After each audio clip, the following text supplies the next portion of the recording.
During the stillness of this last year, All Saints has been my motivation, my inspiration, and my overall connectivity to the broader community.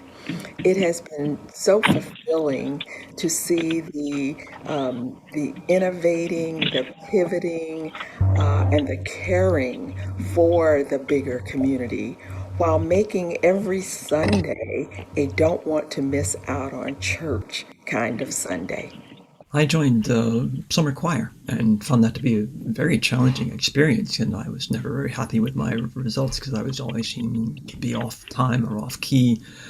And I turned the results anyway, hoping for the best, and found out when we were put together, the results were extremely powerful and Zoom, almost miraculous. so It became a I lesson to me connected that the when audio we're together as by church and phone. our efforts together, despite our own individual I thought it self-doubts and would be uncertainties stronger. and results, could indeed be miraculous. And that kind of has carried me through some pretty dark times during the year. Youth group has helped me get through this pandemic by doing fun activities like game night and movie night. It's also a space where you can just relax, hang out with old friends and new friends, forget about your problems in school, and just talk about like fun stuff you're waiting to do in the future or stuff you've already done. And it's pretty chill. And I suggest that other teens and children should be a part of this program too. For me, it's the community and the connection. It's being with my friends on Monday night. It's being with theater ministry on Friday night, feast and falderal meetings once a month. It's having a friend who shops for us and brings us our groceries on Wednesdays. It's someone else who just surprises us with food every once in a while. All that and time that brings the past with our beautiful church and images of people who are in their own homes together in one chorus singing for us. What a wonderful creative effort this has been.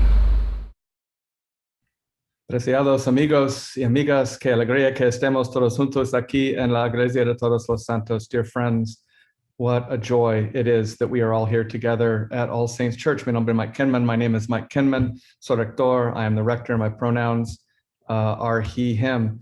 Welcome to the 2021 annual meeting of All Saints Church. Today, it has been 1 year since our first online-only worship service. And what we're going to do today is we're going to look back on the year that has passed. I know that there are many parts of that year that we would just as soon forget. And there's also a lot to celebrate. Your resilience, and I know you haven't always felt resilient, but your resilience has been astounding and inspiring. So we're going to do all the usual things we do at an annual meeting. We're going to hear from our senior warden. We're going to thank outgoing vestry.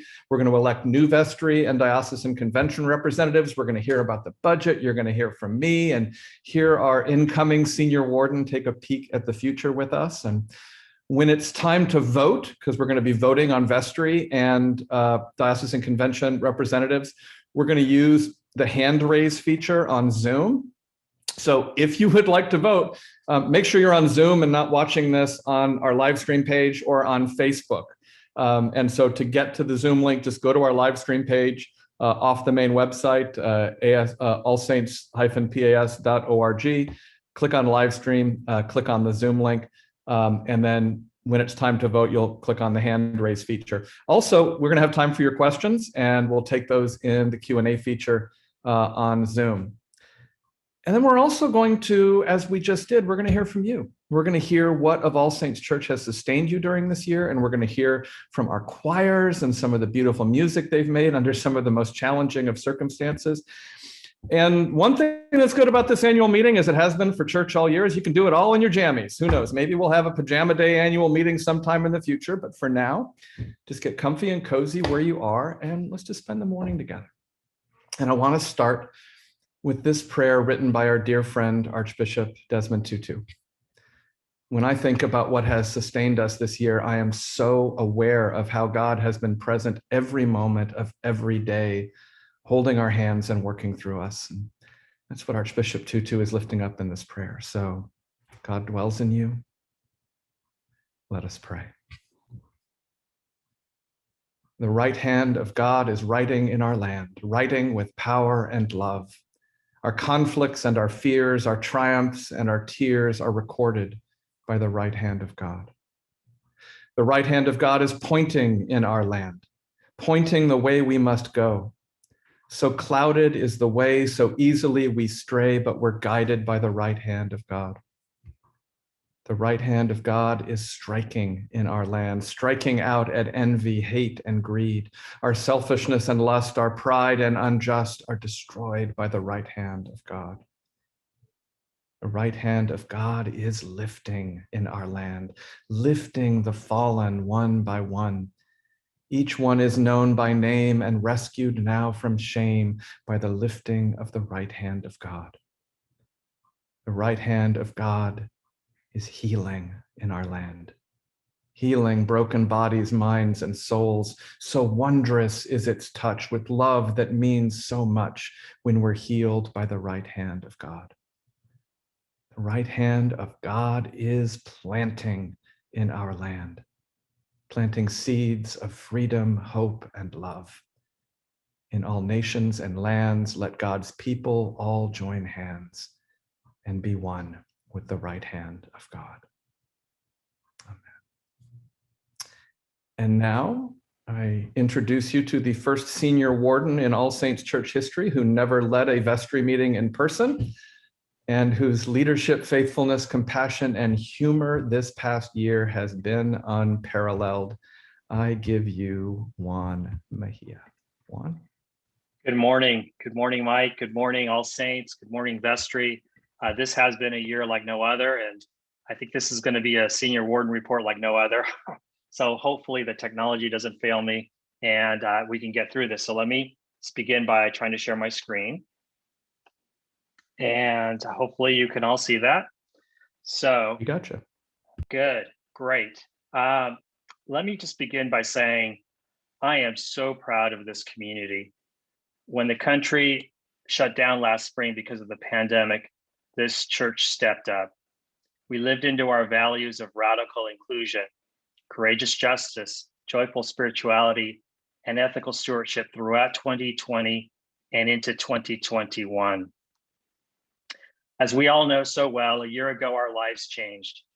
In March of 2020, the stay-at-home order was issued. The All Saints campus was closed by order of the county and the bishop. The All Saints staff began working from home. So how did All Saints respond to the pandemic? Well, a few things. We started the community care team, the congregational response team. We started the Safe Haven Bridge to Housing. We moved our worship and education programs online. The Warden Planning Task Force was formed to look at our budget and staff structure. While safer at home required us to close our buildings, our church was wide open. The work of the church continued in many forms. One of these forms was through online church offerings throughout the week. It was important to keep liturgy both fresh and familiar. In times when everyone's life as they know it is drastically changed and many are experiencing significant loss and or grief, it is so important to provide familiar ritual. Starting in March, we began holding our Sunday services at 11:15, followed by a 1 p.m. bilingual service. Our online presence now reaches new people across the world, and we have had rectors forums with speakers from across the country. We now stream through our website, Facebook, YouTube, and Ustream, and I'm pleased to announce that a new, much more friendly and easily searchable website is going online very soon. I want to give a big thanks to Keith Holman and Melissa Hayes for their wonderfully creative work and vision. As you can imagine, there are many challenges to online worship. For each element of the service, the staff had to delve into what they were communicating and how it plays on the screen. The biggest challenge has been music. What the choirs are doing takes many hours, and they had to become quick studies in technology they never thought they'd need. The work of the music department has been shifted almost completely to the digital platform with highly professional technology demands. the adult choir stepped forward and accomplished over 207 videos in 2020 alone. The level of production and presentation of our choirs is one of the highest in any church community in the country. The children's, youth, and music experiences also excelled. While the choirs are smaller than in person, the groups are consistent in attendance, producing beautiful virtual choir works and enjoying each other's company as much as possible over Zoom. The children's, youth, and music experience performed 30 virtual choir performances, and in May they had a coffee house where the Trouvers sang and accompanied themselves. A big thank you to Wei Chung and Jenny for enriching our lives with beautiful music. Youth ministry kept busy despite not being able to gather in person. Wednesday night youth group, Discord, game night, Seekers. And we reimagined how to do youth ministry with the help of our vestry youth members. Last year, a youth council was established so that the youth could have a greater voice in their governance. And we hired Nina Schur to be our new director of youth ministry. I love this quote from her.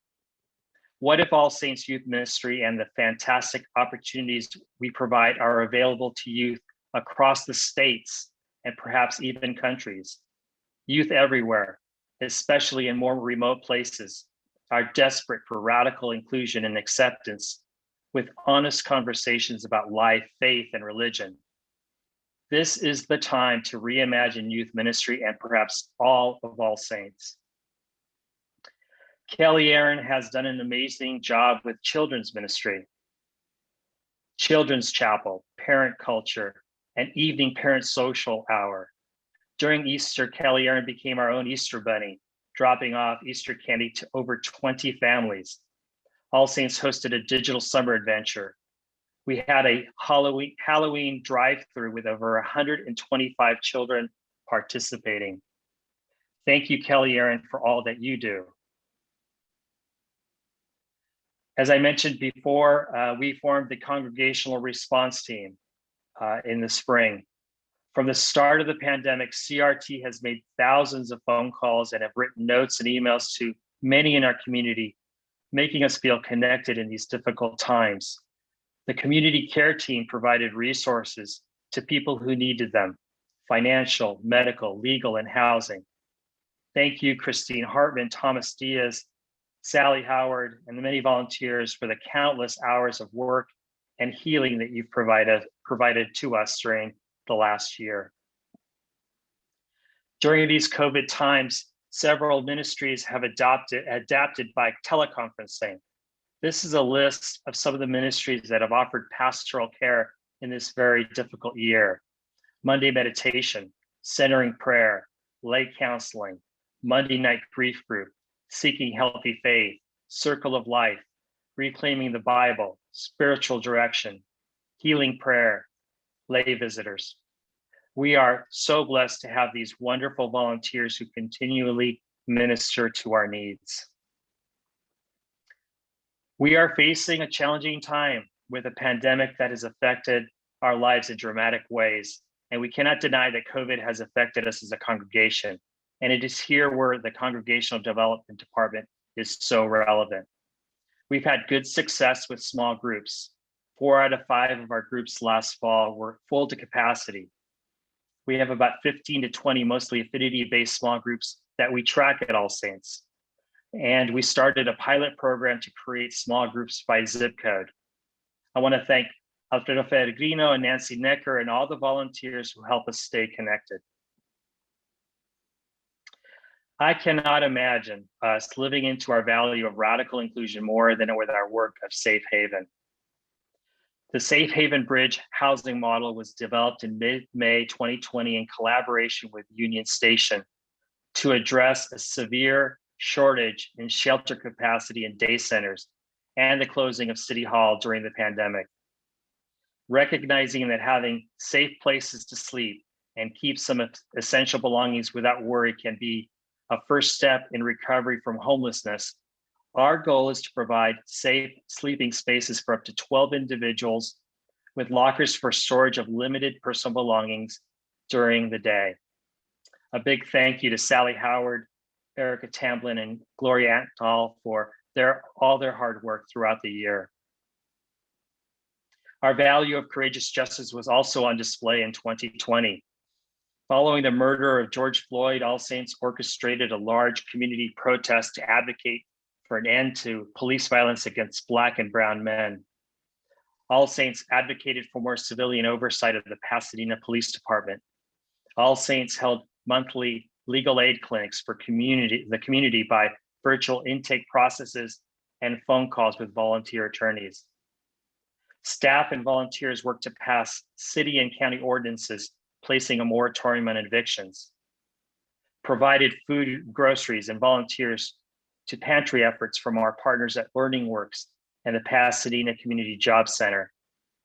Thank you for your leadership, Juliana Serrano, and the many people who took to the streets to demand justice. In August, we also sponsored a historic debate with the candidates for district attorney, with much of the focus on criminal justice. Next, the vestry. What an amazing group of leaders. As I mentioned before, we expanded the number of youth members from 2 to 3, and these 3 youth leaders have been a tremendous addition to the vestry. In April, we established the Wardens Planning Task Force. The WPTF met twice a week for 5 months. Our task was to meet the challenges of the pandemic and other economic trends facing many churches. The task force looked at how to close a projected $1 million deficit and propose a draft budget that would allow us to still meet the mission of All Saints and live within our means. We also looked at restructuring the staff in order to be a more effective church. In September, the vestry passed a draft budget and voted to reorganize the reorganization plan. The budget was finally passed. The final budget was finally passed this January. Now, this work wasn't easy. The work of the vestry was particularly hard because we had to do it via Zoom. Sometimes these vestry meetings were 3+ hours long on a Tuesday night. There was plenty of respectful discussion and debate, but we always had our values and mission statement in mind when making these decisions. If you get a chance and run into a vestry member, please give them your thanks. I want to leave you with these closing words from our own Susan Russell. Quote, "These months of being sequestered and primarily engaging through online platforms have been deeply challenging to us all, and at the same time, an extraordinary opportunity to live into the All Saints mantra, whoever you are and wherever you find yourself, there is a place for you here. We miss being together in person terribly, and yet we've been able to reach across zip codes and time zones to gather and celebrate the good news that the love and the community that binds us together is greater than the challenges that separate us during this pandemic." Before I conclude my report to you, I want to thank some very important people. Thank you to Maren Tompkins, assistant to the rector, but in reality, she's also assistant to the senior warden. There is no way I could have done this work without her help and her constant reminders. Thank you for all that you do. I want to thank my junior warden, your new senior warden, Monique Thomas, for being an incredible partner, my fellow Gen Xer. She is amazing. I strongly believe that God puts the right people for the right time. Monique is uniquely gifted to lead us in the year ahead. We are in good hands with her and Julianne Hines at the helm. And I want to thank Mike Kinman. This year, as senior warden has given me a front row seat to see how the sausage is made. The job of rector is so much more than giving sermons on Sunday and greeting people on the lawn. This is one tough job. Mike does this job with great enthusiasm, intelligence, humor, grace, and most importantly, with love. We are lucky to have him as our rector in these challenging times. Lastly, I want to thank my wife, Diana. I missed so many dinners because I was in another Zoom meeting. There were nights where I spent more time with Mike and Monique than I did with her. Thank you for your patience, guidance, and encouragement. And I want to thank all of you for all your prayers and words of support. This year as senior warden has been the honor of my life. Thank you for always having faith in me. I think that is my report. Great. And then you're going to give thanks for the outgoing vestry. Yes. One moment. Let me switch screens.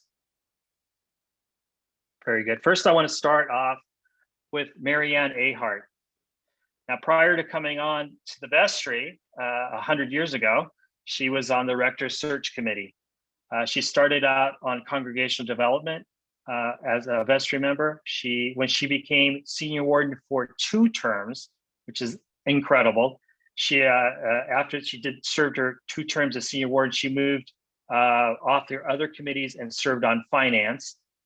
During her senior warden years, she worked on Values, Mission, Vision Task Force, the vestry nominating committees, the vestry staff conference planning team. She attended the Diocesan Convention for 2 years, and throughout her term, she worked on the PACES steering committee. In the final year, she served on Vision 2020 and the Wardens Planning Task Force that helped us create the organizational restructuring in the 2021 budget. And for fun, she worked on the Theater Ministry Coordinating Committee. She has been an amazing leader to the vestry and to All Saints, and I am indebted to her for all her guidance and advice throughout this year. Next is one of our youth leaders, Adelaide Eslin. She joined the vestry in April 2020. She served on the CYF Continuity Committee. She served on the vestry nominating committee. She was a founding member of Youth Council. She served on 2 associate rector search committees, Alfredo's, and she's currently on the one we are having for the new priest position. She has been a choir member for 10 years. She was on one of the civil rights tours and PicFest tours with the choir. She was an acolyte for 5 years. She's preached 3 times, once on her own and twice with another youth member. And for fun, she helped us have a vestry social during one of our vestry, during the summer, last summer. It was a lot of fun. And let's see, she's also a frequent and enthusiastic member of attendee of board game nights. And she is a player in the role-playing game similar to Dungeons and Dragons in the youth Discord. Thank you, Ali, for all you do. Will Gatlin, he served on Pastoral Care, Healing, Health Vestry Committee. He was on PACES, the Communication Working Group, the Law and Redesign Committee, Middle and High School Youth Group, Communications Committee, Queering the Church, Diocesan Program, Youth Group, and Youth Adult Ministries. All right, Rory Loudermilk. She says that she hasn't been on a lot of committees or teams, but the ones that she's been, she's really worked hard at. She's been on the Children, Youth, and Families Committee. She was on the Youth Sunday Planning. She was a social media manager. She was on the Youth Council. She was on the Youth Council co-organizer and creator with Adelaide. She was a Youth Town Hall Planning Committee. She participated in OWL. She was on the Mission Statement Writing Committee. And she's also been an acolyte for 7 years and a captain for 2. Thank you, Rory. Max Molina. He was on Congregation Development Committee, co-chair of the giving events, a volunteer to other giving events, assisted in organizing Cookies on the Lawn, a facilitator for Getting Connected, was on the Vestry Staff Conference Committee, Vestry Nominating Committee, and currently on the Safe Haven Committee. Thank you, Max. Isabel Ramirez was on the Immigration Task Force from 2015 to 2018, the Latino Hispanic Ministry from 2014 to 2019, Peace and Justice Committee from 2017 to 2019, new member class facilitator 2017 through 2018, Building Bridges 2017, and she started on the foster care project in 2019 to the present. And she also made calls in Spanish for Congregational Response Team 2020. And Brian Robinson was a member of the vestry for 3 years. He was an educational presenter, served on the finance committee, served on the planning committee for the table. He was a discernment committee member, served on the wardens planning task force, and served on values, mission, vision committee. Please join me in thanking these incredible leaders for their dedication and countless hours and service to All Saints. Woo! All right, next we have election of. We have a little short video, I think, first. Oh, very good. Let's do, there you go. There are two events that stand out for us really in the past year. First was the Halloween drive-by trick-or-treat, because we got to sit there all afternoon and wave at people we haven't seen in a long time through their car window. The second was gathering at the All Saints parking lot, walking over as a group to City Hall, casting our votes, and then having Susan Russell bless the box where we deposited them. One of my favorite things about All Saints is the choir program, and I've been a part of it since kindergarten, and it's been a really big part of my life. So I've been so grateful that I'm still able to be a part of it online, and I know it brings a lot of joy to me and everyone in the choir, and I also know it brings a lot of joy to people who get to listen, and so I'm really grateful for that.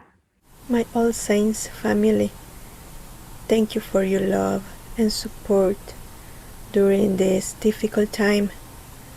You bring us spiritual and material food to me and my family. Thank you for expressing your condolences when my grandma passed away in the beginning of this year. I'm so grateful for being part of this community. During these most challenging of times, I always found joy, grace, and gratitude by being a part of this community. All Saints was the constant safe harbor, and grace abounds. So many doing so much to keep this community connected. I'm filled with gratitude to every single person who has been part of this adventure. The comfort of knowing we're together, even at a distance, has helped me through the low times. I am so looking forward to seeing you at church. So now we get to the point of the meeting where we're going to have the election of new vestry members. I want to thank the nominating committee. They did an amazing job of producing this slate for you. I also want to indicate that the members, the people that are on this slate, when we asked them, they immediately said yes. I think that just shows you how excited they are about where All Saints is going in the future. And so please, you see the names of the nominating committee. If you see them, please thank them for their hard work. But first, the first person that we're going to focus on is Gary Depew. Gary has been at All Saints for 3 years, and he's driving now. He's a certified counselor for the Amputee Coalition. He served on the vestry last year, filling in an expired term, and he's now eligible for a 4-year term. He's a member of the Finance Committee. He's a member of PACES. Gary says he came from a close-knit, loving, and supportive family, many of whom are fairly conservative in their political views, some of which he shares. All Saints' core value of radical inclusion and our mission statement of reverently inviting all faiths and peoples into relationship poses a specific challenge that animates him, namely, how do we build bridges to those whom we disagree with, while maintaining our commitments to all the core values and mission and foundational goals of All Saints Pasadena. Next is Gabriel Dubransky. Gabriel is in the 11th grade at the California School of the Arts. They've been at All Saints for 6 years. They have loved the accepting and nurturing nature of All Saints and proud and grateful for the work All Saints has done in extending spirituality and activism to everyone. Moving forward, they're excited to see the vestry branch out even more and put deliberate action into bettering all communities, and they're excited to be part of helping with that progress. Next is Elizabeth Eilers. She's been a member of All Saints for 10 years, a psychotherapist, a former member of the South Pasadena Board of Education. She's supported several immigrant families seeking asylum. Elizabeth says, quote, "May those who attend All Saints find their hearts and souls transformed into love. They may become the sacred community that reflects the goodness of the Creator. May everyone connected with a subset of individuals with shared passion, environment, racial justice, meditation, family nurture, music, etc., thus deepening both the quality of relationships with all saints, as well as increasing our impact for good in the world." Next is Crystal Jones. Ever since joining All Saints 8 years ago, Crystal Jones says she has been spiritually, emotionally, and intellectually nurtured and challenged by All Saints. When asked what makes her heart beat fast about All Saints, she says, quote, "At this life stage, I am not looking for things to make my heart beat fast," laugh out loud. "I continue to be drawn to all Saints Pasadena community to promote more joy, health, happiness, ease, and safety in my life and the beloved community. It seems simple, but it is a tall order, as these qualities call for collective justice and for coercion to love that cannot be stifled." I mean, wow, what an honor and what a responsibility. Next is Ava King. Ava says what's most important about All Saints is the community, no question. She's been here her whole life, has been a fixture in choirs, acolyting, youth groups. She's president of the board of Feminists in Action Club at Flint Ridge Sacred Heart Academy. Eva says, "I'm excited to help facilitate a community that for me has always been a place where I can feel I can be my complete self. I'm looking forward to bringing what I hope is a valuable new perspective to the vestry, to youth programs and issues, as well as the work of the greater church." Next, Walter Little. Walter has been at All Saints for 10 years. He is the product manager at Strategic Information Group, a technology solutions servicing consulting provider focused on enterprise resource planning systems and related software for manufacturers. He also has experience working in fundraising and grant writing in the nonprofit arts sector. At All Saints, he's a co-leader of Parish celebrations, a greeter team leader. He's co-captain of Usher Team 4A. He's a group leader at Getting Connected class and a member of the Peace and Justice Rapid Response Team, the Giving Advisory Committee, the Transition Circle Team. He graduated from Education Ministry program in 2016. Walter says, "I am both humbled and thrilled for the opportunity to join this distinguished group of leaders at this pivotal moment in the journey of All Saints Church.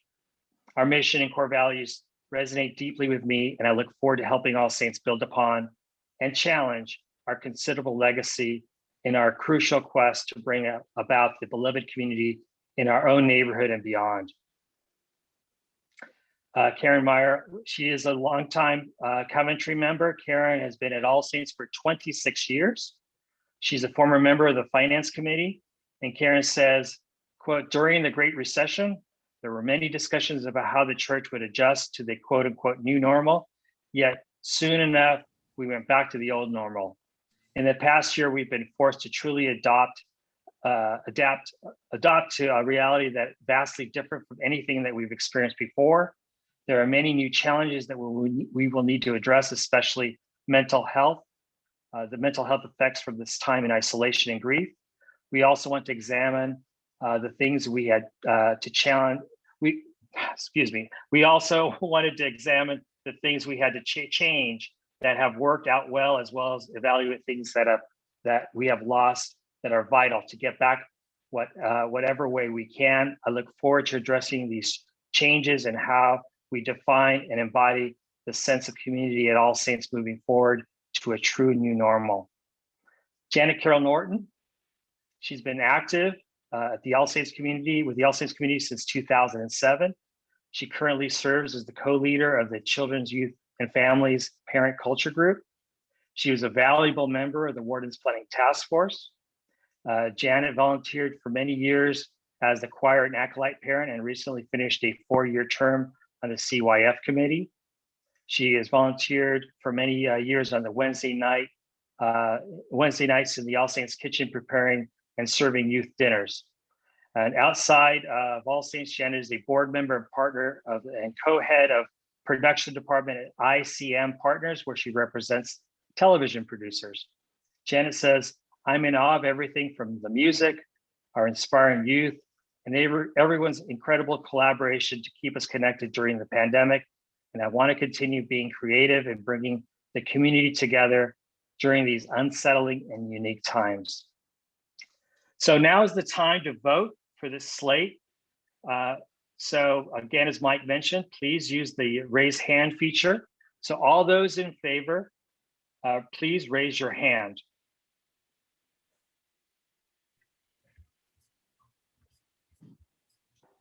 Okay.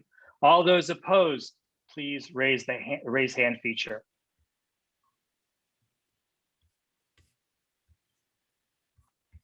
All right, congratulations to our new vestry members. Great job. All right, next we move on to, do we have another video or do I go to the Diocesan Delegates? Go to the Diocesan Delegates. All right, the vestry has selected the following people to be our representatives at the Diocesan Convention. And they are Gabriel Dubransky, Julianne Hines, Ava King, Dave Moreno, Monique Thomas, and Jim White. All those in favor, again, please use the raise hand feature.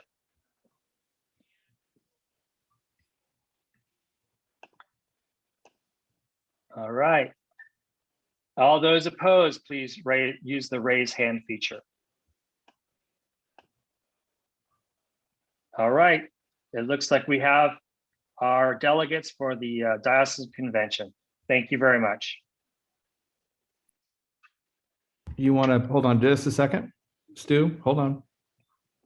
Juan, you want to introduce the two new vestry members?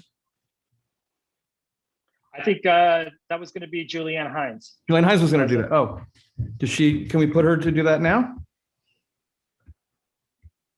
This is what he meant when he said this is how the sausage is made. There we go. I'm here. So we are really pleased to introduce two amazing women who have recently joined the vestry to fill unexpired terms. The first is Elizabeth Blashley Haynes, who joins the class of 2023, completing the term vacated by Sarah Phillips, who moved out of state recently. Liz is a deputy public defender in LA County. She and her family have attended All Saints since 2009. She's been leading the parish-wide Lenten activity, Nets for Life, has been involved in justice and anti-death penalty activities, worked with the Immigration Task Force, and participated in the district attorney debate hosted by All Saints. She organizes All Saints lunch program with Learning Works and has been involved in CYF, including having led the Wednesday night youth group dinners for several years. Liz, thank you for joining us on vestry. The second of these women is Stacy Kennelly, who joined the class of 2022, completing the term vacated by Thomas Diaz, who we know has recently joined the All Saints staff. Stacy is a spiritual director and film photographer living in Los Angeles. She and her family have attended All Saints since 2016. She's the coordinator of spiritual direction and serves on the leadership team for the community response team at All Saints. She likes her cameras old, her shoes comfortable, and her whiskey neat. Thank you, Stacy, for joining us. We're looking forward to working with you. Thank you so much. Great. And thank you, Elizabeth and Stacy. Go ahead.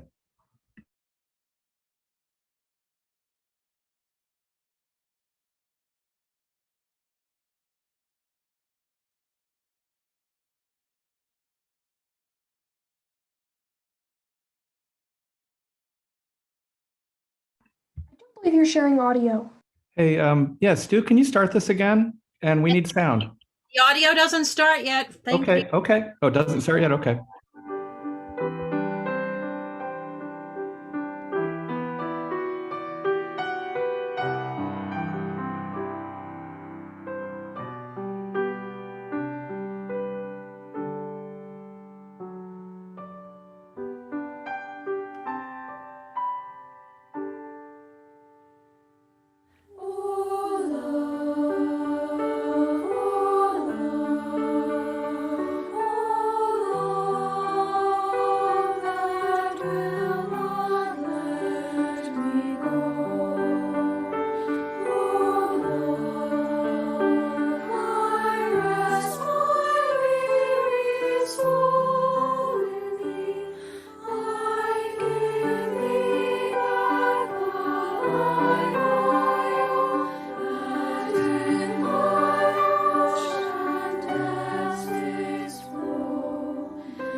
Well, good morning, All Saints.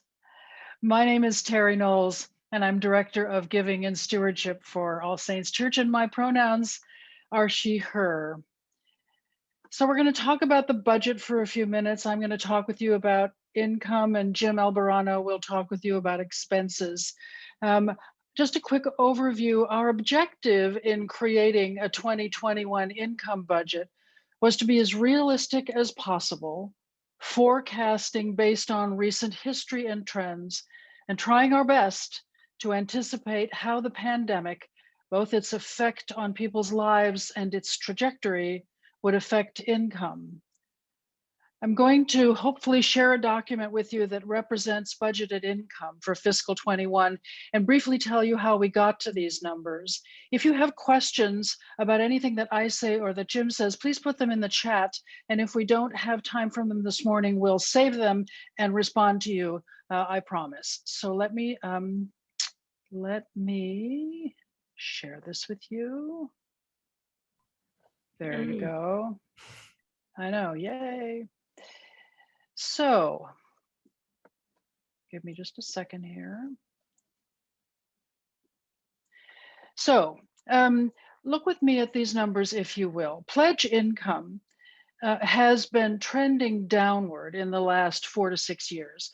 Our most generous donors are retiring, which results, of course, in a reduced giving capacity. And while we're thrilled that younger individuals and families are joining All Saints, we do realize that they do so often with less income and with educational debt and children to raise. So while they are inclined to give, they have less capacity. The pledge income budget is about $288,000 this year, less than it was last year.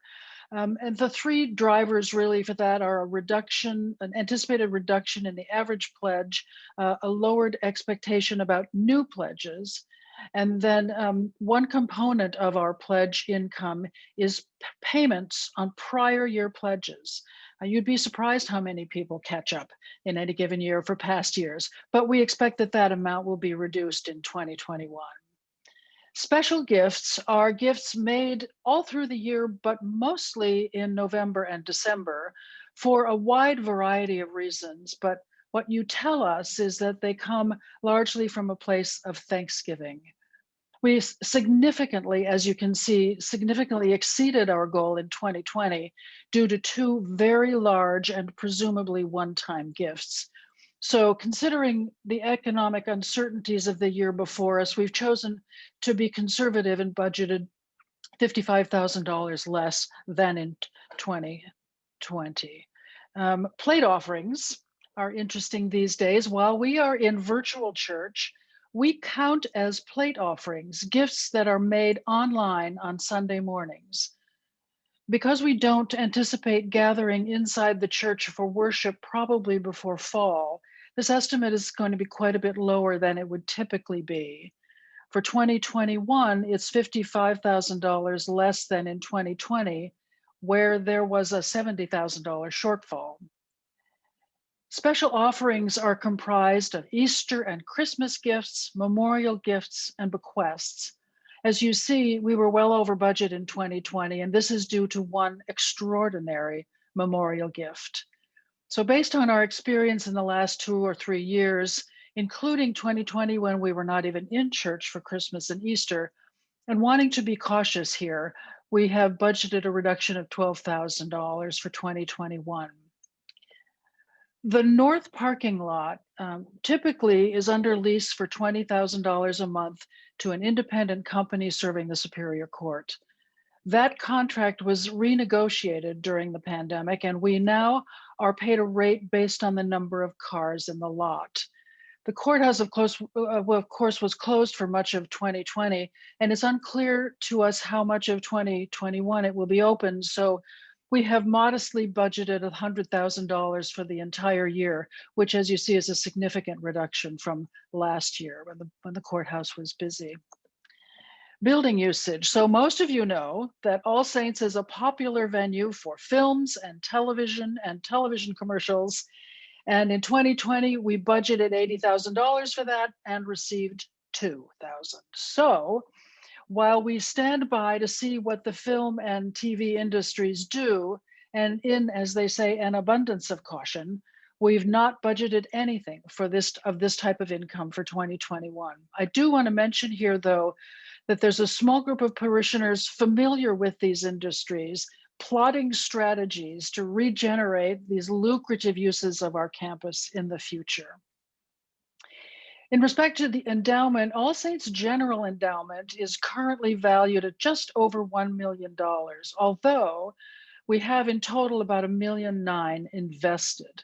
Endowment income is determined according to a vestry-approved policy about use of earnings, and we're anticipating a slight increase in 2021. Miscellaneous income is something that we typically do not budget for income. We're doing so in 2021 because we received 2 anonymous gifts from pledging members to support the adult music program. And this amount is going to be reflected on the expense side of this budget, of course, as well. Transfers from restricted. You see on this document that the 2020 budget included $419,000 transferred from restricted funds, and that amount was the surplus from 2019. It has been All Saints' practice each year that there is a surplus to apply it to the succeeding year's budget. And while that may happen in the future, it will not be considered standard practice, as the Finance Committee fully supports the importance of All Saints living within its means. For 2021, we have budgeted transfers from restricted totaling $50,000, which is comprised of an anonymous gift to support clergy compensation, a one-time transfer approved by the vestry of $10,000 from quasi-endowment funds to support the adult and youth music programs in 2021, and use of earnings from the new Alexander and Adelaide Hickson Rector's Discretionary Fund. I do want to say one thing quickly that is not in front of you on this document, and that's about the Paycheck Protection Program. In late spring of 2020, All Saints received a $516,000 forgivable loan through the CARES Act's Paycheck Protection Program, fondly known as PPP. The U.S. Treasury Department's process required that we apply for loan forgiveness and expected that that would happen in fall of 2020. As of today, we are still in the very slow process of applying for loan forgiveness, which we expect to receive. When the loan, which is currently showing on our balance sheet, is forgiven, it will become income to All Saints Church. The Finance Committee is considering options regarding the use of these funds when they're available, and will inform you of that decision. That is what I have to say about income for 2021. I think my friend Jim Albarano is going to take over. Yes, here I am. And we'll do questions at the end. Is that correct? And we'll have a little time for questions at the end, and then we'll have more time at the end of the whole thing, and then at coffee hour after the service. We're going to push the start of the service to 11:30 because we're running a little long. All right. Now you can't tell me that because now I feel like I got to go. Okay. So I am Jim Albarano, and I am the treasurer of All Saints. My pronouns are he, him.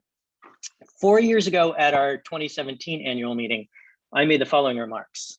I would also like to highlight there are many discussions on the ongoing changing nature of giving and what the future of the church and mission will look like.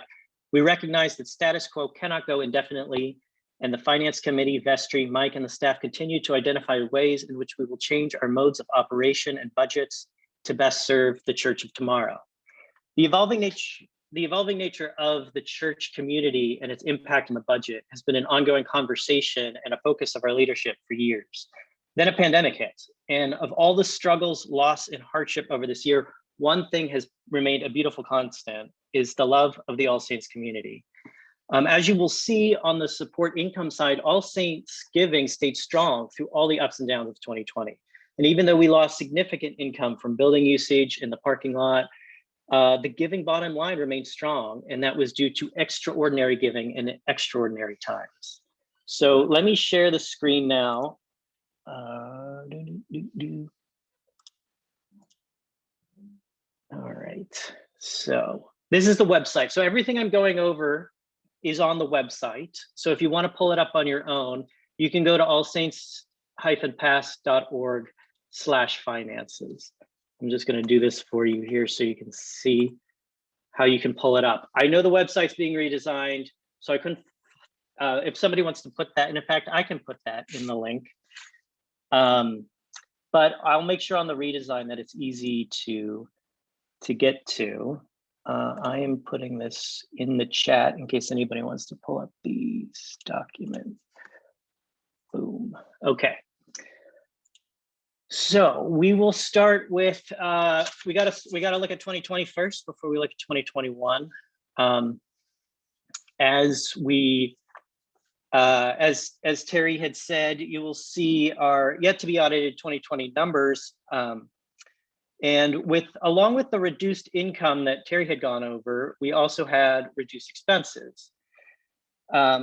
Of the 489,000 in savings on our mission expense side, you'll see the area that was most under budget was personnel, which is tracks with prior years. This is due primarily to unfilled positions, which continued to strain our staff, but also because there was no overtime with the lack of in-person activities, or we didn't have late night meetings and things like that. So our hourly workers, we had savings there as well. And of course, there was significant savings in various departments due to the lack of in-person gathering. But it should be noted, as Terry pointed out, that the way this budget worked is we pulled in 419,000 from the 2019 budget. I call that the 2019 surplus. 419,000, we put it into 2020. So our extraordinary giving in 2019 also helped us carry us through the tough times of 2020. But what that leaves us at the end of the year, and we can go through deeper questions, or you can put them in the chat or email me if you want to drill down into any of this, I'm happy to do that. But so at the end of the year, we're looking at about 269,000 in a surplus. But as I mentioned, these are unaudited numbers. There's been a significant transition. So we just want to make sure that everything's tied up. We'll get the audit, and then we'll know the exact surplus number. And as Terry mentioned, the finance and vestry team will be discussing what to do with that surplus, but it is not going into the 2021 budget, which is a good thing. So knowing how blessed we were in 2020, we needed to take a serious look at where we're going to be in 2021. And there's a lot of uncertainty. And as we had mentioned, and I'll quickly recap, the Wardens Task Force, Finance Committee, Vestry, Mike, staff, everybody came up with a pre-approved budget, a preliminary budget in September of 2020, which in hindsight is kind of phenomenal when you think how little we knew in 2020. In September, we didn't know if the vaccines were going to work. We didn't know what the plan was. We hadn't even gotten to the holidays yet. But the teams, the leadership, I keep coming back to this, watching this today, the leadership of this community never stopped working. And so they came up with a budget in September. We kept looking at it, kept meeting, and then in January, we revised it. It wasn't actually that significant of a revision from what we had originally came up with in September. But as Terry had mentioned, pledges are going to be down some. We're expecting parking lot income, building usage to be down. All in, we're looking at $1 million approximately that we assume in the uncertainty of 2021 that we're going to be looking at. So the challenge was to cut $1 million from the expense mission side. And as is, personnel is our biggest line, the biggest change came to personnel. And some of that is pandemic related, and some of that is part of the reorganization. But taking $1 million out of a budget, that comes with a lot of loss and reflection. And I think we need to remember that. There was a lot of our communities that were affected by this. But we kept coming back to our mission statement and core values, and we charted a course to get us through 2021 and to hopefully, as Mike likes to say, this is a bridge, this budget is a bridge into the 2020, into the future of All Saints. So the amazing teams, I come away with, so it's a balanced budget. In fact, this budget has us 5,694 in the black if everything happens according to plan. But these team of leaders gave us a balanced budget, made some really hard discussions and decisions. And to Juan's point about just the late night vestry meetings and the tough conversations, but we are living within our means. And this is the first time since I've been here that we are not doing a carryover. So this is what our expenses are and what our income is projected to be within a calendar year. To summarize, though, we are in a place of strength, and a place of strength due to the love of this community and the ethical stewardship of its leaders. We're heading into a year of uncertainty poised for growth and opportunity. I'm happy to answer any questions and to drill down. I know this was really brief and there's a lot of information here. It's on the website and you can always reach me. I will have my contact information on the website and I'll put it in the chat now. So if any questions can go, are there any questions about the budget, either the income side or the expense side, that can go either in the chat or in the Q&A feature? And I want to just take a minute while people may be formulating their questions, just to thank both of you. Terry first, what a time to encourage us to be our most generous selves. And you really have done that in a powerful, graceful way, and have brought the best out of us. And Jim, this has been a time of transition. We had an employee, Christina Honschel, who did an incredible amount of work for a long time.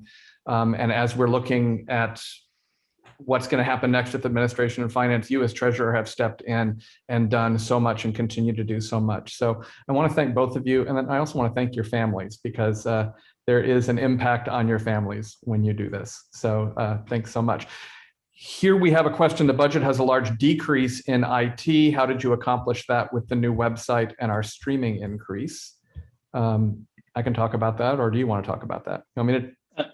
Why don't you start? I'll pull up the details. Okay. I will add myself to the spotlight, or I can't. I don't know. Anyway, I'll just talk.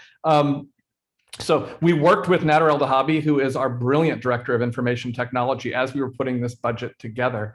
And Nader charts when hardware is going to need to be replaced. And for the last several years, we have been cycling through and replacing a lot of hardware. And because we are going into an uncertain time, and we had also just sort of replaced the phone system and done some major replacements of hardware, this was a year where he said we could do less of that. And so that's where that went down. Also, the website, the finance and the vestry decided to treat this as a capital expense, realizing, and the pandemic has shown this, that our online presence is kind of our bricks and mortar in the 21st century. And so funds that are usually done, are what we call quasi-endowment, are usually used for repairs to the facilities, decided that we need to use that to repair our virtual facility and our website. And I think you're going to hear more about that later, and you're going to be happy with that work. Betty Cole asks, what does it mean that we're not carrying over money from past years as it has been customary? Why, and where does that money go instead? That's a great question. Well, what it means is that every year we came up with a budget it varied. This is another accomplishment here is this budget is approved on February 2nd, which might be the earliest we've ever done it. But we would typically create a budget in the spring. We wouldn't be able to close it because, as Terry mentioned, each year our donations have slowly been trending downward. So in order to close it, finance would vote to take the carryover, the extra surplus from the year prior, to help support us in the current year. And that's happened literally every year since I've been treasurer. So at least a decade, right? No, well, every year since I've been here, a decade. I haven't been treasurer a decade. But anyway, the importance is that by not doing that the 2021 budget stands on its own. And so that's one really good piece of information. The other good piece of information is the 2020 surplus, which may be around 250, 270,000, is we get to decide what we want to do with it as a community. And so that's something that finance and vestry and everybody is going to wrestle with, of what is, using our mission statement and our core values, how are we going to use this money? But what we didn't do is just carry it over into the operating budget. We're letting 2021 stand on its own. Thank you, Jim. We're going to have time for some more questions at the very end, and then at coffee hour after the 11:15 service, you can come back and we can have more questions and conversation. And of course, there's going to be lots more opportunities. So thank you, Jim and Terry, for all your work. Stu, I think you got another video queued up for us. My that youth group has helped me through during COVID is staying connected. It's really hard in online school to stay connected with people your age, and so definitely being able to see all the people my age with their cameras on, it's so fun with the games and everything, and it really helps me feel like I have friends to lean back on that I get to see on Wednesdays. What has been so sustaining for me during this time has been the creative group that we've put together at All Saints. We've had some incredibly difficult, powerful conversations, and we've had the opportunity to make art from it. And that's just a powerful gift. And I'm just happy to be part of it. Thank you, Mike. Thank you, everyone in the group. Thank you, All Saints, for holding this place for us to do this. It's really hard not being able to be at church every week, but what sustains me most are the amazing people I get to serve with in Peace and Justice Ministries. It's challenging to try to be God's hands and feet in the community when you can't be physically present with the people. But we keep exploring new ways to show God's love to our neighbors, and that gives me great hope for the future. Okay, there are two things that All Saints Church has done to help sustain me during this pandemic. One is parent culture. Every Sunday, 2:30 to 3:30, friendship, love, fun, tears, connectivity, friendship. The second thing are all the little drive-bys that the church has done, my favorite being the blessing of the backpacks when we were all stressed out before school started online, and Nina, right as we were driving away, throwing water all over our car. So first of all, thank you, Janet Carroll, and thank you, everyone. Like many of you, one of the things that has sustained me from All Saints in the past year has been the music that we are still able to make together and the music we are able to enjoy together from years past. One of my favorites is Bobby Mcferrin's version of the 23rd Psalm. Our choirs sing it so beautifully. So I want to invite you, just close your eyes for just a moment and listen to a short piece of it.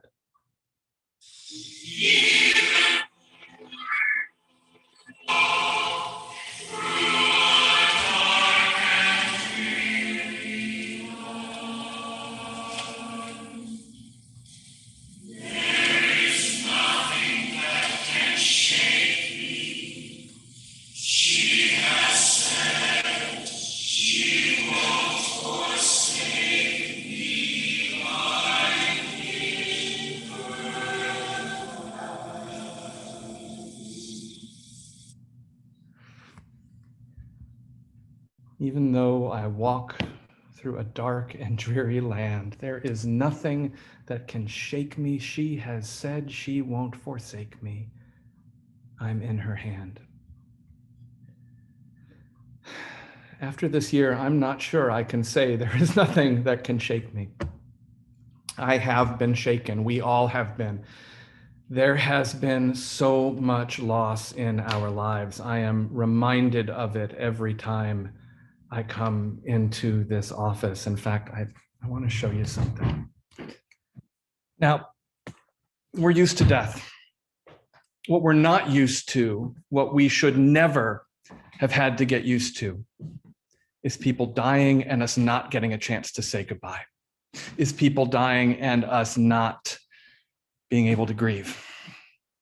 But that's what happened this year. We have had people die of COVID and of other things, and we are literally waiting out this pandemic so we can celebrate their lives, remember, mourn, and hold on to each other together. Now, the remains of some have already been put in our columbarium with a larger celebration to come later. Other families said, not yet, we're not ready. We want to wait until we can all be together. And so we created a sacred space for them right here. Doug Deems, Murray McDougall, Dolores Powell, Kay Ellis. And every time I come into this office, I light the candle and I say a prayer not just for them, but for all of those whom we love but see no longer. And I got to tell you, that list is way too long for me to relate here. It is so long that I would be afraid that I would miss somebody. And it's not just people in this congregation. We know it. It's the loss of other friends and family members. It's the loss of graduations and proms, of jobs and security. It's saying goodbye to staff members who have so faithfully served this congregation for years and even decades. Christina Hanchel, Alicia Vasquez, Jeremy Langell, Omar Hernandez, and Cristina Ortega. It's the loss of the simple pleasures of being together and hugging on each other that we always took for granted as part of our life. I mean, the Dodgers won the World Series and we didn't even get to have a parade. You remember this past summer when we walked outside and there was literally ash falling from the sky? I mean, seriously, we have been shaken. And we have not been forsaken. She has said she won't forsake us, and she has been true to her word. I, you, all of us are in her hand. Now, the traditional translation of this portion of the 23rd Psalm is, "Yea, though I walk through the valley of the shadow of death, I will fear no evil, for thou art with me, thy rod and thy staff, they comfort me." I love that image of the valley for two reasons. First, because it is about companionship. God never promises us that the bad stuff won't happen, but she does promise us that we will never have to be alone when it does. Early in COVID time, we started talking about how it simply wasn't true that we were all in the same boat in this pandemic. We have been going through this in a wide variety of crafts, some way more seaworthy than others. What we were was all in the same storm. So what we needed to do and what we have tried to do is tie our boats together. That was the impetus for creating the congregational response team and the community care team and Safe Haven Bridge to Housing and getting more small groups going and so much more. We've been hearing about what has sustained us through this pandemic, and the common thread that is running through all your answers that we're seeing in this video is each other. Because that's how God companions us, through each other. Now, there are way too many people to thank who have helped make this companioning happen. Juan named a bunch of them: Alfredo, Sally, Susan, Juliana, Keith, Melissa, Wei Chung, Jenny, Nina, Kelly, Aaron, and Marin. And I want to add my amen to those. And at least in terms of our staff, I need to mention some more. You need to know how hard and lovingly your staff has worked. I literally have to order them to take their vacations. Now, in addition to all the people Juan named, we have amazing administrative assistants: Roxy Bates, Anna Camacho, Christine Cox, Debbie Daniels, and Amanda McCormick. They are the backbone of this organization, and they keep things running and they keep us laughing too. Zach DeJeanette, our accountant, has kept our books going, and Nader El-Dahabi has both kept Red Bull in business and all the technology that has allowed us to stay connected, updated, and in shape. As I said just a few minutes ago, Terry Knowles has led us in becoming our best, most generous selves during one of the most uncertain economic times we have known. Thomas Diaz has just joined us to help connect us more deeply with one another. And Grace Chung has continued to work with us on a contract basis. And along with our section leaders, Liz Tatum, Ruth Ballinger, Stephen McDonough, Jim Campbell, Kyla McCarroll, Kim Poley, Daniel Ramon, Elliot Levine, and the incredible musicians of Grupo Arroyo. That's what we're calling the 1 p.m. ensemble now. Grupo Arroyo, Dan Cole, Francisco Luis, Jessica Fichot, and Brandon Turner. They've all been helping us make music when we can't be together to sing. Our amazing building and ground staff: Gloria Lopez, Blas Tapia, Hector Vargas, Randy Mendez, Jose Martinez, and Veronica Flores have kept up these beautiful facilities and helped make them a place of hospitality and ministry throughout this pandemic. And of course, I can't even begin to imagine going through this year without your incredible vestry, and especially the phenomenal leadership of your wardens, Juan Mejia and Monique Thomas. The ability, Juan and Monique, for you to keep us laughing and loving through this, I will always be so deeply grateful for you. God has not forsaken us. And these people and all of you who through your efforts have sustained this community, you have been that presence of Christ that has been God's hands in which we have rested. Now, the other reason I love the image of the valley is that valleys have beginnings and endings. And right now, we are beginning to see the ending of this valley. Now, I know the question on everyone's heart is, when are we going to be able to gather together for worship again? I wish I could tell you exactly when that day will be. I can't. And I can say that it is coming. Throughout this pandemic, we have been adamant that love looks like listening to the scientists and the public health professionals and not doing anything that hasn't been approved by them first. We have lost too many people to COVID to take any risks. For us, that means abiding by the guidelines set down by our bishop and by state, county, and Pasadena public health officials. We have also been richly blessed by Dr. Nicole Gatto, our own resident All Saints epidemiologist, who has worked with Sally Howard and the rest of the staff to establish protocols that will enable us to gather safely more and more as the rates of infection fall. So I'm thrilled to share that we are now able to have small groups of 10 or fewer meet inside, masked and distant, following protocols which will be posted this week on the brand new All Saints website. Monique's going to tell you a little more about the website in a minute. And during Holy Week and on Easter Sunday in the afternoon after services, the church will be open at various hours during that week for private prayer. In terms of coming together physically on Sunday morning, we don't know yet. However, Bishop Taylor has said he is hopeful, no guarantees. He is hopeful that we might be able to come together in some form, indoors and masked by the fall. So we are holding out hope that we can be together in some way for homecoming.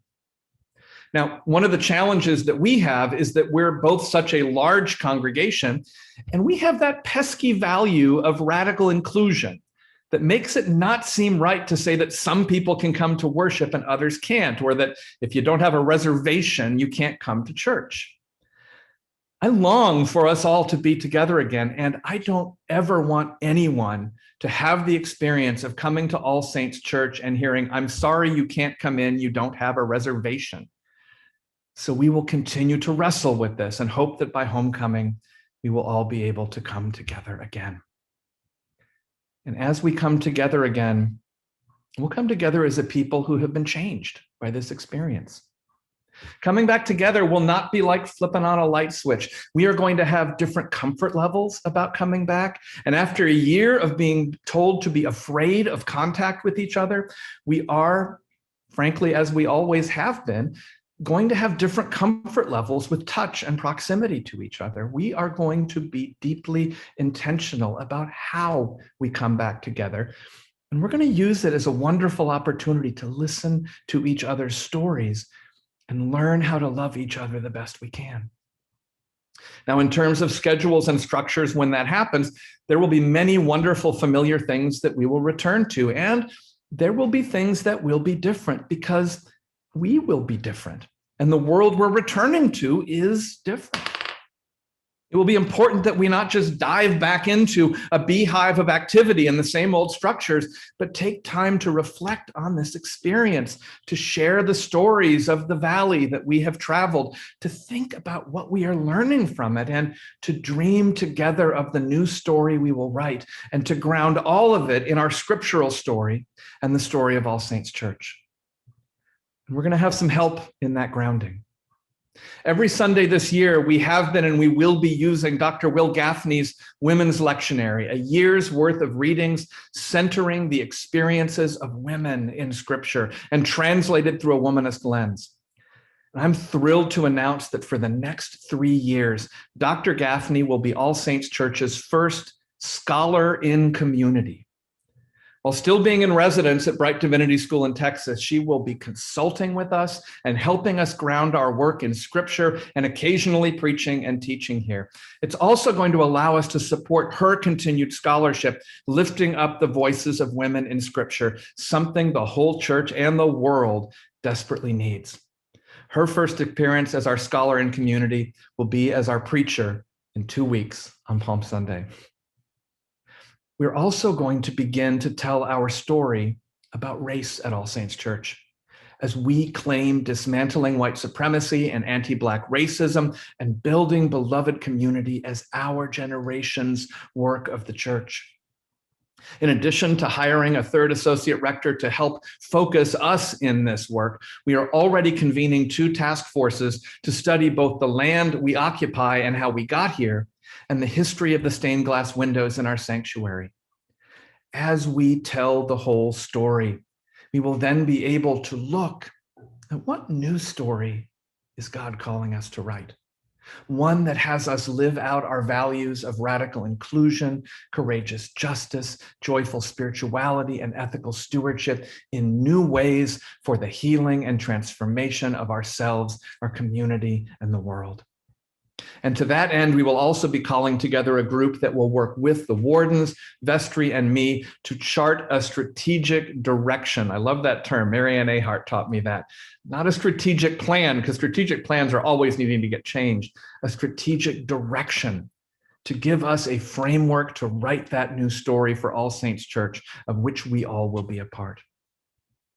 All Saints Church has always been a place where God's story, our story, and your story have met. As we come together after this long time apart, I cannot wait to sit and just luxuriate in time together, listening to your story and dreaming together of the story we are going to write in the months and years to come. Even though we have walked through a dark and dreary land, even though we have been shaken, we will never be forsaken. I am grateful for you. For you are my reminder that we are always in God's hands. Thank you for letting me be your rector. Peace. Hi, I've been sustained by the work of All Saints Church during this time by seeing the incredible stewardship that the Buildings and Grounds team has provided for our facility in preparation for us to return. And the development of the Safe Haven program has been extra special. The All Saints joy for me is the community care team and response team, the events by the Racial Justice Ministry, and the election night vigil. For me, the thing that's got me through quarantine from ASC has probably been choir and BESM, because I've just been able to interact with people online and I can still continue choir, which is pretty awesome. It's not the same, but at least we can still get to do it. And BESM, I get to talk to a lot of friends a lot, and we get to meet up online and kind of do like a virtual world kind of thing, so it's really fun. Daniel and I are inspired by how hard the All Saints staff continues to work to make church happen each Sunday and keep the ship on course during this storm. We were deeply touched when Sally delivered this beautiful prayer shawl to us, knitted by Betty. Thank you, Sally and Betty. We feel the All Saints' love and prayers each time we wrap ourselves up in it. When we all land on the church shore, likely changed in ways known and unknown, we look forward to seeing everyone we miss so much. The memories of and hope for serving communion to all the beautiful people I love and those I do not know yet brings me peace and joy, and anticipation for the new life in Christ we will share together. Thank you, Mike, for your leadership, care, and prayers for the whole community this past year. Our family could not have made it without the All Saints family. My name is Hannah Renshaw. My pronouns are they, them. And the thing that has really been sustaining me in this past year is the Monday night LGBTQ small group at All Saints. It's just really great to have a group of people who I can see once a week, share how my life is going, unburden a bit, and just feel less alone, which as someone who's been living alone for the past year is a real blessing and very helpful for my sanity. So thank you, small group. Good morning, everyone. First, I'd like to introduce myself. My name is Monique Thomas. My pronouns are she, her, and hers. I'm your current junior warden and incoming senior warden beginning on April 1st. I'm so honored and excited to be serving in this role with Julianne Hines, who will be our incoming junior warden. We are both looking forward to our new roles and working together. This is the 1-year anniversary since we have not been able to worship in community at All Saints, and we've lost so much this year. It feels like an extended wilderness, and I miss all of your faces, smiles, and hugs. And yet I'm sustained by the love I feel even through the screen, through phone calls, through Zoom programs and content. I'm sustained by this community, and I have so much hope for the future. I want to touch on our future right now and just a few more things that are on the horizon. First, we're going to be having a forum on Sunday, April 18th, to look in greater detail and hear from all of you about what we're looking forward to and where we're moving and how we're moving and how your voice can be a part of that. We've been blessed by so many people who have joined All Saints during the pandemic from all over the country and the world. We know that we're going to need to maintain and grow our online presence even as we come back. Our online presence was present before COVID, but COVID has made us up our game, and it made it even more important for that sense of connection. I want to thank Keith and Melissa and Nader for keeping us connected. We need to continue to invest in our online presence and grow it. And with that in mind, I am pleased to talk about our new website. I'm so excited. I think at this point, there should be a screenshot or two that is put up so that you can have a preview of it. Our new website will launch this year, or this week, excuse me. It will launch this week and will give us an even more incredible format to stay connected and to know what is going on at All Saints. As we come back together, we will be changed, and we need to come back with strategic intentionality. We want to hear what's most important to you. And so again, I invite you to join us for the forum on April the 18th. This is a chance to come back in a way that helps us to grow, to become more effective in our mission, and to provide an even richer experience for community. As we come back together, there are things to consider. What will Sunday morning look like? How many services will we need when we come back? How will we live into the learning across the lifespan as faith formation mission, continuing to have a much more intergenerational ministry? Can we reimagine the forum so that we have more than 45 minutes with incredible people we bring in? There's a group already working on this. How will we care for one another as we come back? Our incredible community care team and congregational response team have given us a powerful model for community-based pastoral care. How can we grow into that?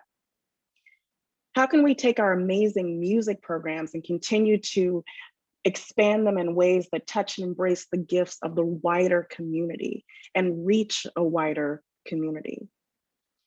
This year, as Mike said earlier, we are claiming racial justice as our generation's work of the church. Your vestry and staff are hard at work and leading us in this. Next weekend, we will attend our annual vestry staff conference, and it will be completely devoted to racial justice and our racial justice resolution. Race touches everything and has the power to not just unbind us, but to unleash the gifts of people in powerful ways. Our budget and staffing plan represent a firm commitment to this work. In addition to the Telling the Whole Story task force, we have a task group of the Finance Committee looking at where we bank, and particularly looking at options to move to Black or Brown-owned banks or credit unions. We are continuing to build small group ministries, progressing towards a goal of having at least 20% of all Saints in a small group by the end of 2021. Let me say that again, at least 20% of All Saints in a small group by the end of 2021. A special thanks to Thomas Alfredo and Nancy Necker for leading this work. We have formed a group that is working on increasing our income from the film and television shoots. PACES is continuing, and we'll be working with the vestry on looking at scenarios where we examine when the pandemic began and asking what we learned during this pandemic that has us thinking about our facilities differently. Finally, we are continuing the restructuring of staff and administration in a more collaborative and efficient system to ensure the successful restructuring of All Saints financial operations. We have engaged with the firm MissionWell to assess all of our finance and administrative systems and procedures, including those pertaining to the giving office. MissionWell, introduced to us by our audit firm, specializes in auditing, financial consulting, human resources, corporate services, and gift handling, focused on nonprofits and faith-based organizations. After conducting its All Saints assessment, MissionWell will recommend steps to improve and enhance this work, with the goal of achieving higher effectiveness, efficiency, transparency, and alignment with our values and our goals. Many, many thanks to Jill Malverano, Kimberly Hudson, Zach DeJonet, and Debbie Daniels, who've done incredible work during this time of transition in finance and administration. Sally Howard is working with the rector and staff to transition to the circles model that we've been discussing. And we'll definitely have more information on that on April 18th. And if you have questions today, we invite those. Because we understand with the circles model, maximizing collaboration is at the heart of this work. The staff is working together on what this will look like. We anticipate moving more fully into this model as we come back together in the fall. So as you can see, there's so much going on here at All Saints. We are still the same All Saints. I feel very hopeful about moving forward and about our future. And I look forward to seeing all of you again sometime soon. The love, support, generosity, care that I've received during this time, and my family's received during this time, and facing some serious challenges. And the most precious part of all of it was just knowing that I could text a friend or text my prayer circle from All Saints and say, hold a sister up, and to literally feel the felt experience of being prayed for and the peace that God granted in the midst of being interceded for. That has sustained me, and I'm forever grateful and indebted. It was the thoughtful calls from Judy in our LGBT group last April, the enthusiasm of Wei Chung for making music through it all, the connections within Canterbury Choir, a place to process losses. Many of our community were affected. And it is the godly character of Mike, Sally, Susan, as they bring hope through the word to us each Sunday. It is the love. All Saints Church has helped me through the pandemic by having online activities so I can still see my church friends. All Saints Church has always been a beacon of joy and hope for me during the 19 years I've spent in Canterbury Choir. And during our long separation, now stretching into an unbelievable second year, the music has continued to sustain and inspire me. The strength, courage, creativity, talent, and determination of Wei Chung Zhao, Grace Chung, Ken Gruberman, Ed Johnson, and our soloists to make vigorous, beautiful, and really powerful virtual choir pieces, and my being able to be a part of them has sustained me. So I thank them, and I thank All Saints Church from the bottom of my heart.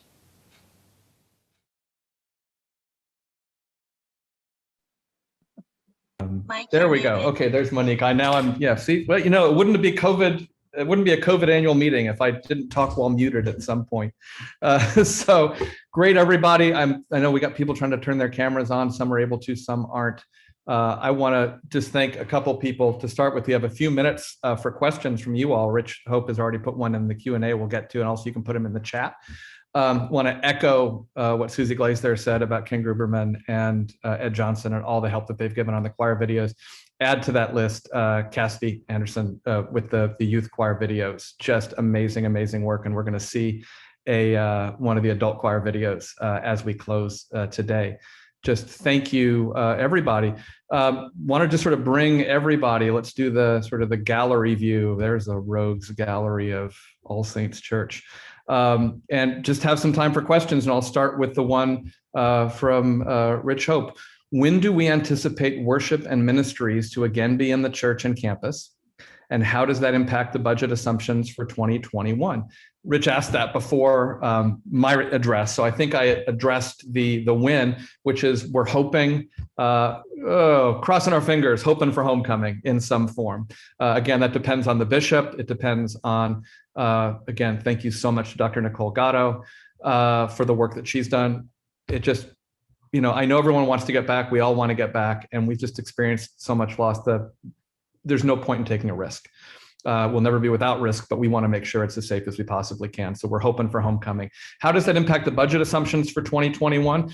We actually kind of ground that into the budget as we were making it. We had a process at the beginning of the budget process that said, what are some planning assumptions that we can make in putting together this budget? And one of them was that we probably wouldn't be able to gather together in worship together at least through the summer of 2021 and maybe longer. So when you look at the budget, and you can go online and look at it, you'll notice that there are figures there for worship and other things. We do have some funding for coming back together in the fall. We left funding in for All Saints Day and left funding in for Christmas out of hope that would happen, and for homecoming. And so what will be impacted is we did leave space for building and ground staff and other people. And we're also hoping that as we come back, we're also going to come back to more income from film and TV shoots. We actually are renting out our parking lot for a film shoot this week. So we're hoping, and we've got a great group that's working on maximizing that income. So that's a great question. And I would say any of the panelists who want to jump in at any time can as well. Lots of people saying, congratulations, Monique, and Monique and Julianne are a dream team. Absolutely. I'm so thrilled to have them as our wardens coming in this year. Would love to hear questions or thoughts from any of you.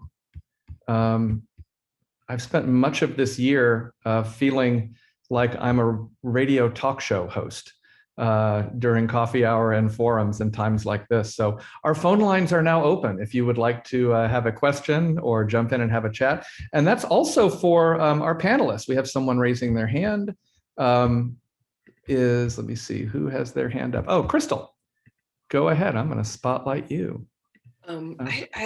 Good morning, everyone. So great to be here. An honor, a blessing, and all of that. I don't know if this is a question, but I was thinking when the fundraising presentation and then the expenses presentation, I'd imagine, I work in fundraising. That's what I do. That's what I am for a living. But with our values rooted in social justice and with our work this year on racial equity, for me, it seems like one of the most challenging places to look at racial equity, social justice is in the numbers, in the finances. And so that is I'm just so grateful to have this opportunity to work with everyone, to be rooted in those values as we look at how we fundraise and how we expense. I mean, I don't know what the answers, I don't have an understanding. So the discovery process together will be a lovely journey, a challenging one, I think, to go on with you. I mean, so it's not really a question, just maybe a reflection. Thank you, Crystal. And I'm so thrilled that you're going to be joining the vestry and having your voice on there. This is actually one of the big things that the Wardens Planning Task Force and the vestry looked at and wrestled with as we were coming up with the budget is, as it has been said, budgets are moral documents. And we couldn't just say that we are about dismantling racism and working for racial justice. We had to have a budget that reflected that and reflected not just a one-year commitment, but an ongoing commitment to that. And I'm really, really proud of this budget. And this budget was not without pain. And that actually shows the depth of our commitment to this work, is that there was some pain and sacrifice involved in making this claim. And I've always been proud to be rector of All Saints Church since the minute I got here. This is an amazing community. I've never been more proud to be rector of All Saints Church than I have been this year. Other questions or comments or thoughts?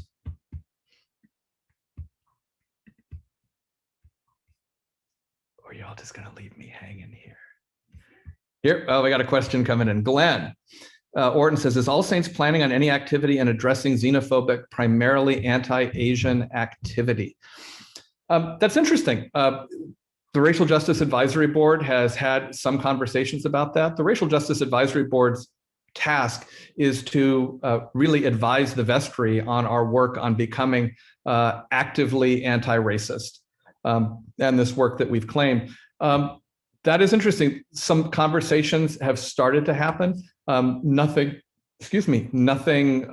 absolute. I know that when these acts happened earlier in the pandemic, as a vestry, we issued a statement condemning them.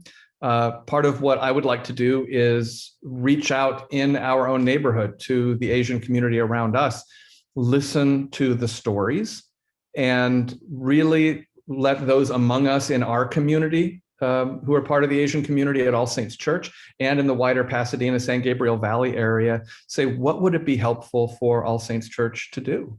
Instead of us just making that assumption. So Glenn, thank you so much for doing that. That's something that we need to be always clear that we are resisting and standing up against oppression in all forms, because it's all connected. So thank you so much. We have one service today. It's going to be starting at 11:30 because this is running a little over. We have about 5 more minutes for questions or for comments. Is there anyone? Art, the people who are going to save me. Art, there you go. Art McDermott. What do you got, Art? I just wanted to thank the ministries of the church. Also, so many of the ministries have just continued going on and on. I mean, the foster care ministry at Christmas time did an incredible amount of work and reached out to so many kids in foster care at a really critical time, whether it's the food ministry or the racial justice or prayer shawl or senior saints. They've all been active and ongoing, and I just really wanted to thank them for the work they're doing and continuing to do in the midst of the pandemic. Thank you. Yeah, and it really has been. So many people have been stepping up, and yeah, it's incredible. And I thank you. I thank you so much for spotlighting that. Marianne Ahart had a question of if people want to participate in the communities looking at our stained glass windows or the land we are on, how would they do that? For the one on the stained glass windows, that's being co-convened by Steve Williams and myself, so you could talk to either one of us. That team right now, we have Steve and me, Allison Pill, Mike Hernandez, Elizabeth Tatum, Bert Voorhees, Alma Stokes, Jenny Watson, Bill Deverell. It's a good team. We've got a couple other asks out. The team on the land we are putting together right now. I am pursuing a co-convener of that. And it's so, you know, but I would say you can send that information to me for either one of those, and we'll reach out to you. I'm really interested in that. The whole idea of telling the whole story.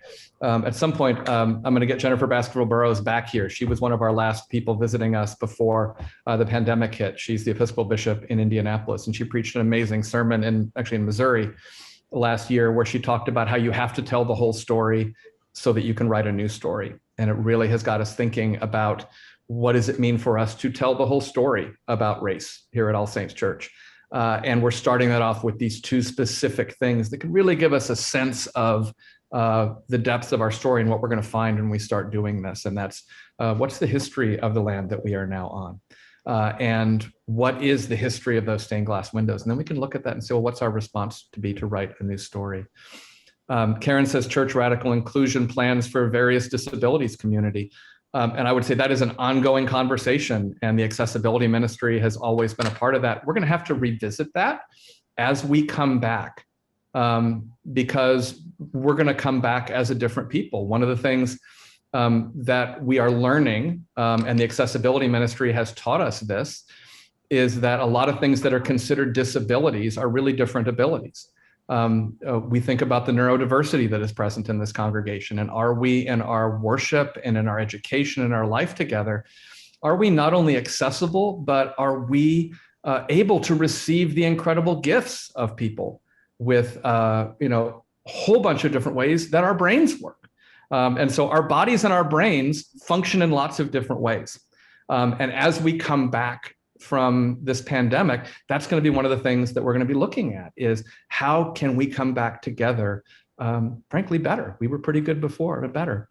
And then Mary Bush says the Racial Justice Ministry will offer a program March 28th on iconography in the Christian and Episcopal Church, and then specifically offered by Steve Williams. Yes, so that's going to happen on March 28th, and that is, don't miss that. The program the Racial Justice Ministry did on the history of Black Pasadena and South Pasadena was absolutely phenomenal. We're really blessed by both the Racial Justice Advisory Board and the Racial Justice Ministries. Couple more really quickly. I find the attraction of All Saints Church is inclusion. So when I hear common phrases like anti-racism, I find myself asking, isn't there a phrase we could use that promotes our outcome? And it's phrased in positive terms. What are we creating? Who are we being when we walk in love and inclusion? Maybe pro-embracement. Absolutely, I think it's what we're trying to do when we talk about building beloved community. I think you're right. We need to be really clear about what we're dismantling. But if that's all we do, then what are we left with?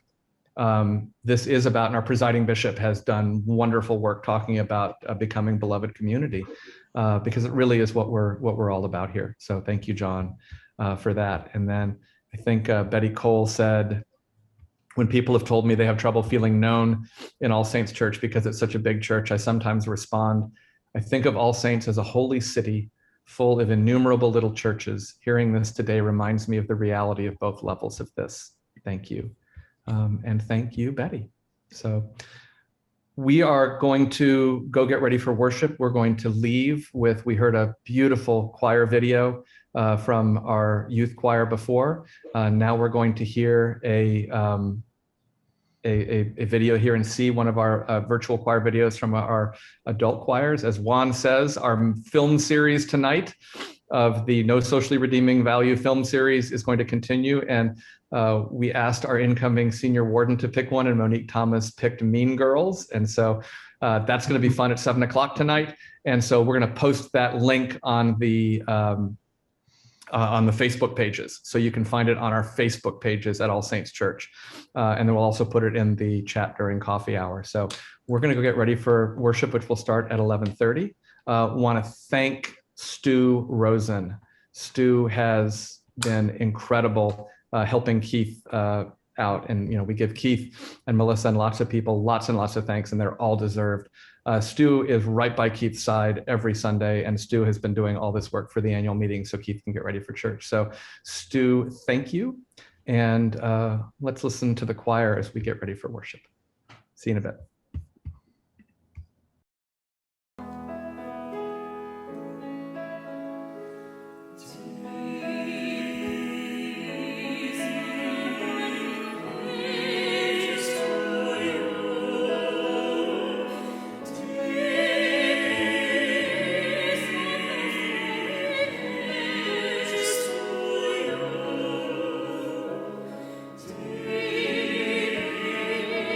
Of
Nope.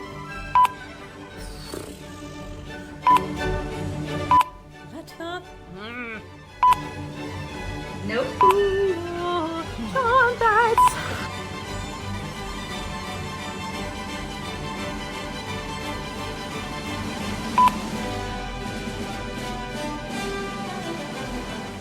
My choir rehearsal. My Wednesdays are not quite the same. Well, you can tell by the way I sing my song, I'm a chorus guy, don't get me wrong. Music loud and outdoors warm, I've been singing tunes since I was born. Whether you're a tenor or even something better, you're staying alive, staying alive. Quarantine, quarantine.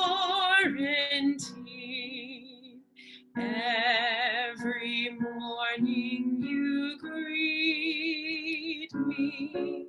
But eventually we'll be back in the church and can see every beautiful smile.